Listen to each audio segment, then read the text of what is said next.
নমস্কাৰ, মই পৰেশ মালাকাৰে প্ৰাসংগিক প্ৰশ্নলৈ আপোনালোকক আদৰণি জনাইছোঁ। কালি সন্ধিয়া দিল্লীত এটা অতি গুৰুত্বপূৰ্ণ আৰু অতি তাৎপৰ্যপূৰ্ণ ঘটনা ঘটিছে। সেইটো আপোনালোক সকলোৱে গম পাইছে যে কালি ৰাহুল গান্ধীয়ে পেলেট গানৰ দ্বাৰা যোৱা 20 জুলাইৰ দিনা কক্ৰোচ জনতা পাৰ্টীয়ে সংসদ চলো যি আন্দোলনৰ যি কাৰ্যসূচী লৈছিল, সেই কাৰ্যসূচীৰ সময়ত আমি সকলোৱে জানো যে অগণন ছাত্ৰ ছাত্ৰী, হাজাৰ হাজাৰ ছাত্ৰ ছাত্ৰী বিভিন্ন ঠাইৰ পৰা আহি এই সমদলত যোগদান কৰিছিল। আৰু তেনেকুৱা এগৰাকী ছাত্ৰ আছিল চাহিল লোছাব। এই চাহিল লোছাবৰ বয়স 19 বছৰ, মাত্ৰ 19 বছৰ বয়সৰ চাহিব লোচন। আৰু চাহিল লোচনে সেইদিনা সেই কাৰ্যসূচীত অংশগ্ৰহণ কৰিছিল। আৰু অংশগ্ৰহণ কৰি থাকোঁতে আপোনালোক সকলোৱে জানে যে 20 জুলাইৰ দিনা তাত ৰেপিড একশ্যন ফ'ৰ্চ আৰু দিল্লী পুলিচে এই সংসদ চলো অভিযানত অংশগ্ৰহণ কৰা ছাত্ৰ ছাত্ৰীক, ল'ৰা ছোৱালীক কেনেকুৱাকৈ তেওঁলোকৰ ওপৰত লাঠিচাৰ্জ কৰিছিল, তেওঁলোকৰ ওপৰত পেলেট গান ব্যৱহাৰ কৰিছিল। আৰু চাহিল লোচনে এখন ভাৰতীয় পতাকা এখন লৈ, জাতীয় পতাকা এখন লৈ চাহিব লোচনে সেইদিনা তাত সেই সমদলত অংশগ্ৰহণ কৰিছিল। আৰু তেতিয়াই তেওঁক পুলিচে পেলেট গানেৰে আক্ৰমণ কৰিছিল। দিল্লী পুলিচে কৈছিল যে তেওঁলোকে সমদলকাৰীৰ ওপৰত পেলেট গান ব্যৱহাৰ কৰা নাই। এইটোক লৈ সংসদৰ ভিতৰতো এটা ডাঙৰ বিতৰ্ক হৈছিল। কিন্তু ৰাহুল গান্ধীয়ে সেইদিনাই তাৰ দুদিন পিছতে দেখুৱাইছিলে যে পেলেট গানত লোহন কেনেকুৱাকৈ আক্ৰান্ত হৈছিল। তাৰ এটা চকু এটা প্ৰায় বেয়া হৈ যোৱাৰ দৰে হৈছিল। আৰু তাৰপিছত সেইদিনা যেতিয়া পুলিচে পেলেট গান ব্যৱহাৰ কৰিছিল, তেওঁলোকে লগে লগে হস্পিটেললৈ গৈছিল। আৰু হস্পিটেলত গৈ বিশেষকৈ এইমছৰ যিটো ট্ৰমা চেণ্টাৰত লোহনক চিকিৎসা দি কৈছিল যে আচলতে চাহিলৰ যিটো আঘাত, তেওঁৰ শৰীৰৰ ছবিত আপোনালোকে দেখা পাই আছে, চাহিলৰ শৰীৰত পেলেট গান যে ব্যৱহাৰ কৰা হৈছিলে আৰু তাৰ পেলেট গানৰ দ্বাৰা যে তেওঁ আঘাত পাইছিলে, এই গোটেইটো তেওঁৰ শৰীৰত আপোনালোকে দেখা পাই আছে কেনেকুৱা ধৰণৰ। গতিকে 14 তাৰিখে এই ঘটনাটো হৈছিল দিল্লীৰ সংসদ ভৱনৰ যিটো পুলিচ থানা আছে, সেই সংসদ ভৱন পুলিচ থানাৰ এৰিয়াৰ ভিতৰত। গতিকে 14 তাৰিখে চাহেলে এইটোক লৈ সংসদ ভৱন পুলিচ থানাত এটা গোচৰ দিবৰ কাৰণে গৈছিল, এজাহাৰ এখন দিবৰ কাৰণে গৈছিল। কিন্তু পুলিচে তেওঁৰ এজাহাৰ গ্ৰহণ নকৰিলে। তাৰপিছত এই কথাটো যেতিয়া ৰাহুল গান্ধীৰ দৃষ্টিগোচৰ হ'ল, ৰাহুল গান্ধীয়ে কালি চাহিলক লৈ সংসদ ভৱন পুলিচ ষ্টেচনলৈ যায়। আৰু সংসদ ভৱন পুলিচ ষ্টেচনত তেওঁলোকে প্ৰথমতে চাহিলৰ এই যিটো এফআইআৰখন তেওঁলোকে ৰেজিষ্টাৰ কৰিব বিচৰা নাছিলে। তেতিয়া ৰাহুল গান্ধীয়ে, আপোনালোকে এইবোৰ ছবি দেখা পাইছে, ইয়াতো সেই ভিজুৱেলবিলাক আমি দেখুৱাই আছোঁ। তেতিয়া ৰাহুল গান্ধীয়ে ক'লে যে আপোনালোকে কি কাৰণে এফআইআৰ একচেপ্ট নকৰিব, ৰেজিষ্টাৰ নকৰিব। পুলিচে কৈছে যে তেওঁলোকক ওপৰ মহলাৰ পৰা তেওঁলোকৰ ওচৰত নিৰ্দেশ আছে যে তেওঁলোকে এইখন এফআইআৰ তেওঁলোকে ৰেজিষ্টাৰ কৰিব নোৱাৰে। তেতিয়া ৰাহুল গান্ধীয়ে ক'লে ঠিক আছে, আপোনালোকে যেতিয়ালৈকে এই এফআইআৰ ৰেজিষ্টাৰ নকৰিব তেতিয়ালৈকে মই ইয়াত বহি থাকিম।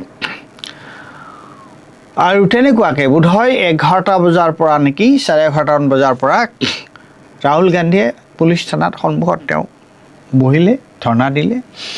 আৰু লাহে লাহে কংগ্ৰেছ কৰ্মীসকল বা অন্যান্যসকল জেনজিসকল আহি তাত সমাৱেশিত হ'ল এটা বৃহৎ সমাগম তাত হ'ল আৰু তেতিয়া উপায় নাপায় পুলিচে সন্ধিয়া এফআইআৰখন গ্ৰহণ কৰিবলৈ বাধ্য হ'ল আৰু কিয় তেওঁলোকে গ্ৰহণ কৰা নাছিল যে তেওঁলোকে কেন্দ্ৰীয় গৃহ সচিবৰ পৰা অনুমতি পোৱা নাছিল আৰু কেন্দ্ৰীয় গৃহ সচিব মানে কোন কেন্দ্ৰীয় গৃহমন্ত্ৰীৰ অধীনত গৃহ মন্ত্ৰালয়ৰ অধীনত গৃহ সচিব থাকে গতিকে তাৰমানে অমিত শ্বাহ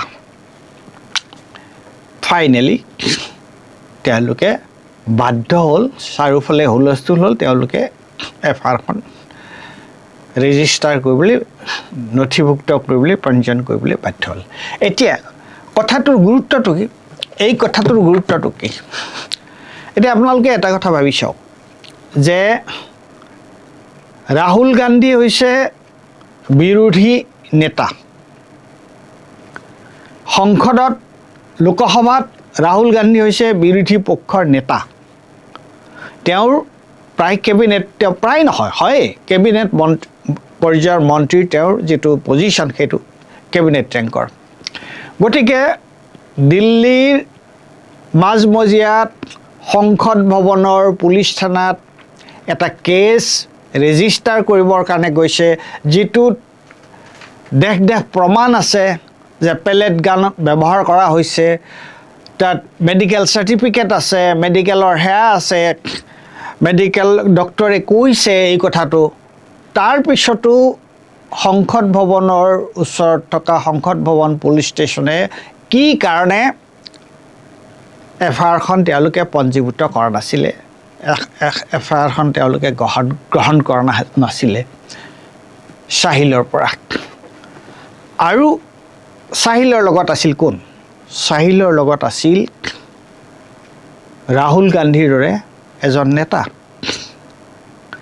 আৰু যেতিয়া ৰাহুল গান্ধী নাচুৰবান্দা হ'ল তাত বহি দিলে প্ৰিয়ংকা গান্ধী আহিল অন্যান্য কংগ্ৰেছৰ নেতৃবৃন্দ আহিল তেতিয়া প্ৰায় 6.5 ঘণ্টাৰ মূৰত দিল্লী পুলিচে এই এফআইআৰখন পঞ্জীভুক্ত কৰিবৰ কাৰণে নথিভুক্ত কৰিবলৈ তেওঁলোক বাধ্য হ'ল এতিয়া প্ৰশ্নটো কি প্ৰশ্নটো হ'ল এইটো যে আইনৰ শাসনৰ য'ত কথা আছে এটা পুলিচ মানুহে এখন এজাহাৰ দিলে কি হ'ব কেছটো ৰেজিষ্টাৰহে হ'ল এফআইআৰখন ল'লেহে তেওঁলোকে তাৰপিছত কেছ হ'ব কোৰ্টলৈ যাব কোৰ্টতহে বস্তুটো সঁচা মিছা কি কথা এইবিলাকৰ বিচাৰ হ'ব কিন্তু এফআইআৰখন তেওঁলোকে ল'ব বিচৰা নাছিল য'ত দেশকে প্ৰমাণ আছে যে এই ল'ৰাটোৰ সাহিল বোলা ল'ৰাটোৰ 19 বছৰীয়া ল'ৰাটোৰ তেওঁৰ এটা চকু প্ৰায় অন্ধ হৈ যোৱাৰ দৰে হৈছে তেওঁৰ দৃষ্টিশক্তি আকৌ ঘূৰাই পাই দিয়া সন্দেহ আছে আৰু গোটেই সৰ্বশৰীৰত পেলেট গানৰ আক্ৰমণৰ চিন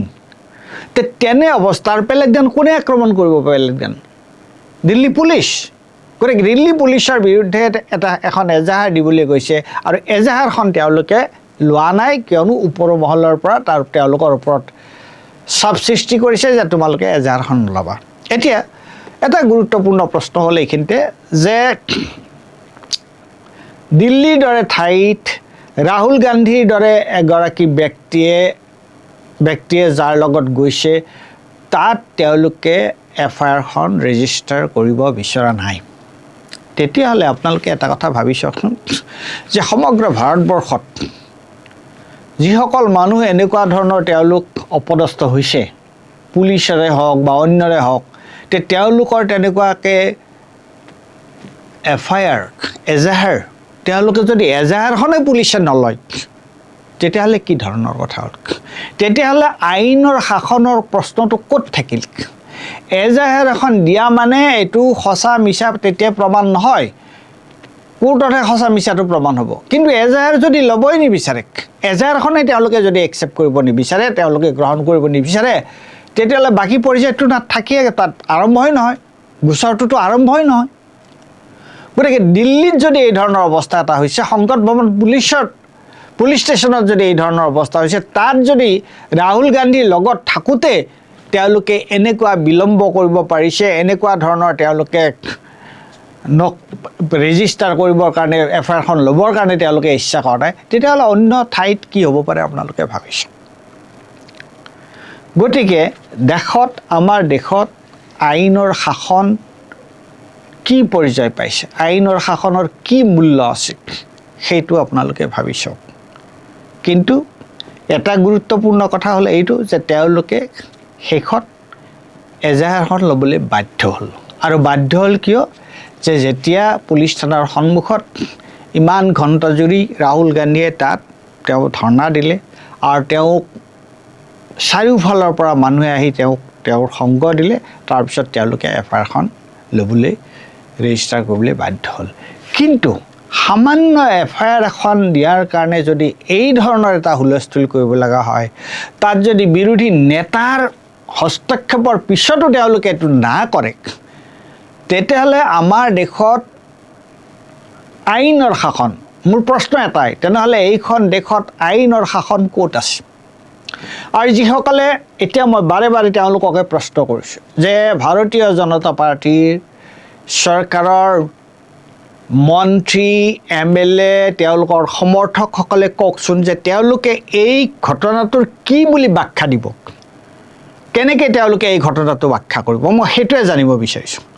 যে এটা অপৰাধৰ কাৰণে এজন মানুহে ভুক্তভোগীয়ে এখন এফআইআৰ দিবলৈ গৈছে, এফআইআৰখন কিয় পুলিচে গ্ৰহণ নকৰে, এফআইআৰখন পুলিচে কিয় নলয়? এইটো কোন দেশৰ আইনৰ কথা? আৰু ইয়াত কিবা এটা ভাৰতবৰ্ষত আইনৰ শাসন বোলা বস্তু এটা আছে নে নাই? গতিকে মই আমাৰ দৰ্শক শ্ৰোতাসকলৰ কাৰণে এই প্ৰশ্নটো ইয়াতে এৰিছোঁ। আৰু বিশেষকৈ ভাৰতীয় জনতা পাৰ্টীৰ সমৰ্থকসকলৰ কাৰণে মই প্ৰশ্নটো ইয়াতে এৰিছোঁ। আৰু এইটোৱে কিন্তু বুজাইছে যে আমাৰ দেশ এতিয়া কিটো অৱস্থাত আছে। ধন্যবাদ।